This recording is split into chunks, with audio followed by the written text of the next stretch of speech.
पहले गाड़ी को आगे कर लो, अपनी गाड़ी वहाँ खड़ी कर दी। हम यहाँ के पार्षद राजनीति कर रहे हैं हमारे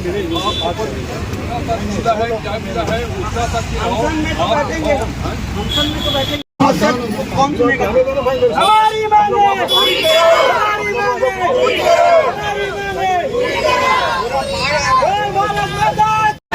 समस्या का समाधान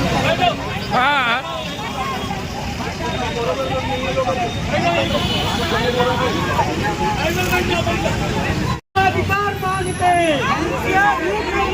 हम अपना अधिकार मांगते निगम आयुक्त बाहर आओ, निगम आयुक्त बाहर आओ। छूट जाता है। अगर इस समस्या का समाधान नहीं हुआ तो हम लोग यही सामने से बैठेंगे। हमारी फैमिली लेकर आए और हमारी जनता जहाँ बैठेगी हम वहाँ बैठेंगे। फैमिली लेकर आए, यही खाएंगे, यही पिएंगे, यही रहेंगे। हमको परमिशन देंगे वहाँ बैठने का। हमारी मांगे पूरी करो। तो ये अगुवाई है, आगे अगुवाई है, अभी तो ये अगुवाई है।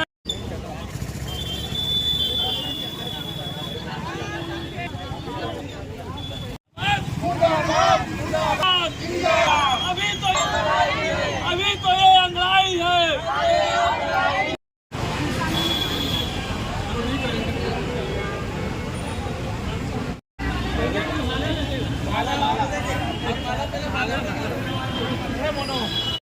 अमित भैया ये विजुअल ले लो, बोल रहे मेरा भी ले लो।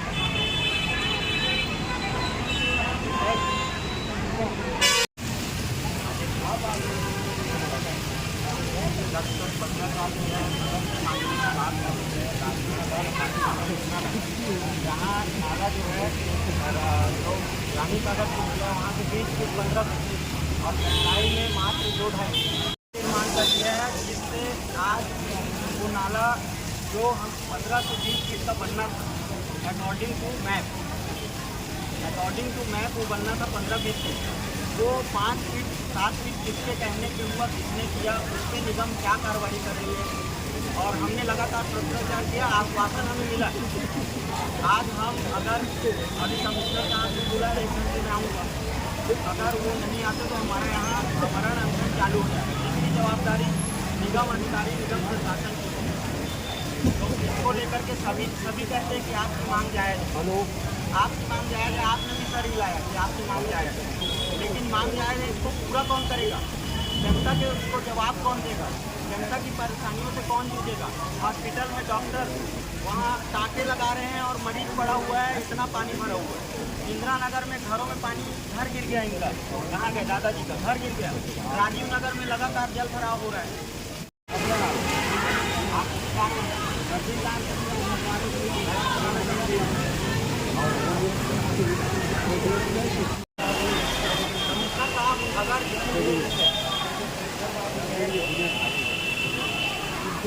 सवेरे कमिश्नर साहब से बात हुई, मेरे को उनका कॉल आया। उन्होंने कहा कि आपकी मांगे जायज़ है, मैं आपके बात से समर्थन करता हूँ। आप मुझे 2-4 दिन का समय दीजिए, मैं इस नाले का कलेक्टर महोदय के साथ में जाके अध्ययन कर दूँगा। आप एक चीज़ और हम देख सकते हैं, ये कितने फुट का नाला था, अपन ने ठेकेदार को भुगतान कितने फुट का किए हैं? क्या होता है आप स्वीकार कर रहे हो 15 फीट का मिलेगा पैसा, अब बनता है 3 फुट 4 फुट 5 फुट का। शहर के 5 किलोमीटर से वो नाला घूमते हुए आया, वहाँ पर जाने के बाद वो 3 फीट हो गया।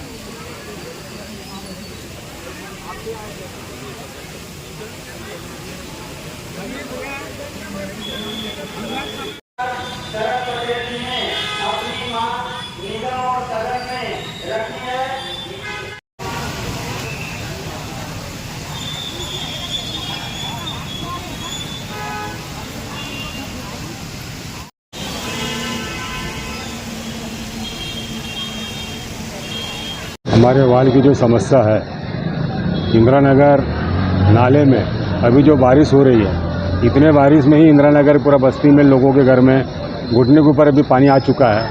आप लोग जाके साक्षात भी देख सकते हैं। अगर मैं झूठ कह रहा हूँ सही कह रहा हूँ। मैं इस बात को लगातार 2021 से निगम के अंदर में उठाते आया हूँ, लेकिन जानबूझकर अनसुना किया गया।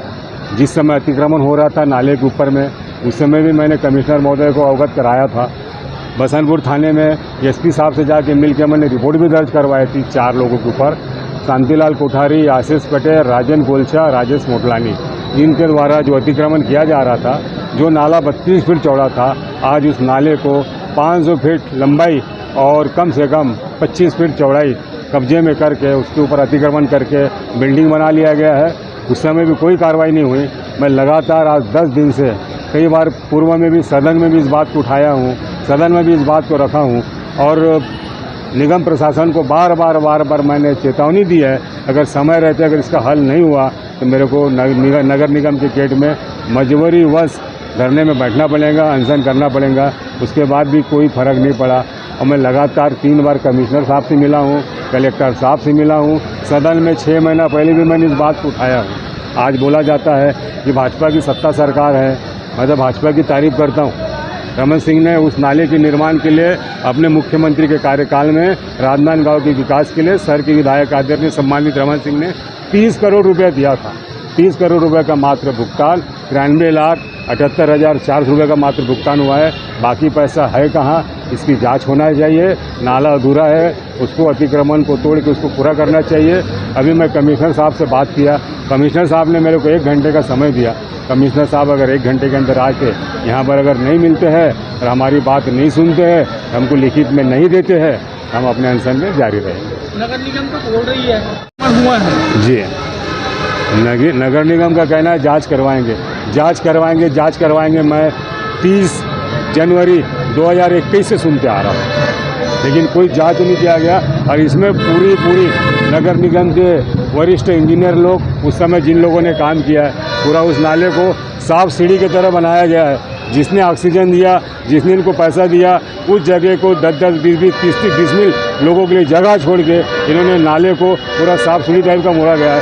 वो अगर आज नाला सीधा भी रहता ये समस्या उत्पन्न नहीं होती। नगर निगम की पूरी इसमें मिलीभगत है, इसकी जांच होना चाहिए। मेरा नाम राजेश गुप्ता, चंपू, विधि और सामान्य प्रशासन विभाग का चेयरमैन, वार्ड पार्षद 140। और दुर्भाग्य मेरा कि मेरा नगर निगम में खुद का चेम्बर है, खुद का ऑफिस बना हुआ है। मैं आज तक अपने ऑफिस के चेयर में नहीं बैठा हूँ, लेकिन जब जनता की मांग लेके कमिश्नर साहब से मिलने जा रहा था तो मेरे को मजबूरीवश पुलिस प्रशासन ने गेट पे मजबूर कर दिया था, यहीं पर आप बैठ जाओ करके। लेकिन मैं नियम का पालन करूंगा, उल्लंघन नहीं करूंगा, इसलिए मैं यहाँ बैठा हूँ। अगर समय रहते नहीं समझे फिर मेरे को मजबूरीवश नगर निगम के गेट में कमिश्नर साहब के ऑफिस के सामने में बैठ के धरना देना पड़ेगा। मैं जब पार्षद नहीं था तो वहाँ 10 फीट नाला खोदा गया था और बड़ा दुर्भाग्य था कि जो PWD चेयरमैन है वो मेरे ही वार्ड के पार्षद थे। और ये दुर्भाग्य इसलिए भी कहा जा सकता है कि जब नाला निर्माण हुआ तो नाली और नाला दोनों एक ही समतल स्थिति में रखा गया, जबकि नाला हमेशा गहरा होता है, नाली ऊपर रहती ताकि पानी वहाँ जा सके। और तब से लेकर के आज तक लगातार राजीव नगर मेरा वार्ड है, वहाँ जल भराव हो रहा है, श्रमिक बस्ती है, जिसको लेकर के भाजपा के 3 बार के पार्षद रहे वहाँ, उन्होंने ध्यान नहीं दिया। और मैंने लगातार सदन में इस बात को रखा और आज वही वजह है कि वार्ड नंबर 41 के पार्षद को अतिक्रमण आगे और भी ज़्यादा कर दिया गया।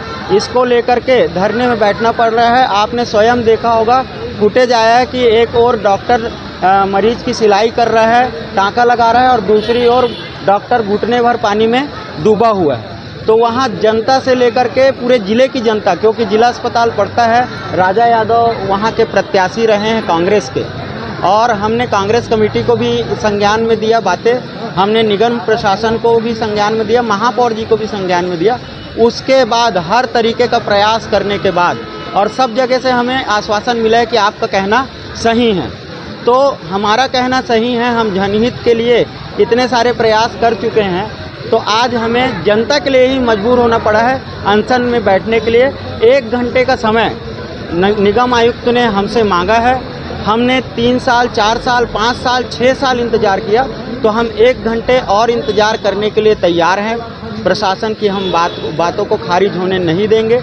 वो मान रहे हैं कि गलती हुई है, तो अगर वो यहाँ जनता के समक्ष आकर के, सार्वजनिक मीडिया के समक्ष आकर के अपनी बात लिखित में रखते हैं, तो हम अनशन हमारा खत्म होगा। नहीं तो हमारा अनशन, अगर हमें कुछ होता है, हमारे परिवारजन, हमारे वार्डवासी है ना, कि पूरी के पूरी जिम्मेदारी निगम आयुक्त, कलेक्टर साहब की होगी, और इस उद्देश्य को लेकर के हम अनशन करेंगे। दूसरी भी लगातार जो है हॉस्पिटल में पानी घुस रहा है, लापरवाही है निगम की, लेकिन निगम में आपकी सरकार है, कांग्रेस की भी सरकार रही है, उस समय भी मामला उठाया गया था। क्या लगता है, महापौर निष्क्रिय है? देखिए, माननीय महापौर जी ने सदन में, हमने जब मांग रखी थी, तो माननीय महापौर जी ने भी हमारी मांगों को उन्होंने सही माना था। निगम के कार्यवाही में वह दर्ज हुआ था, परंतु किस कारणवश, किसके दबावपूर्ण, चूँकि ये पूर्व 3 बार के मुख्यमंत्री का क्षेत्र है, जो किस पार्टी से आते हैं वो आपको भी पता है।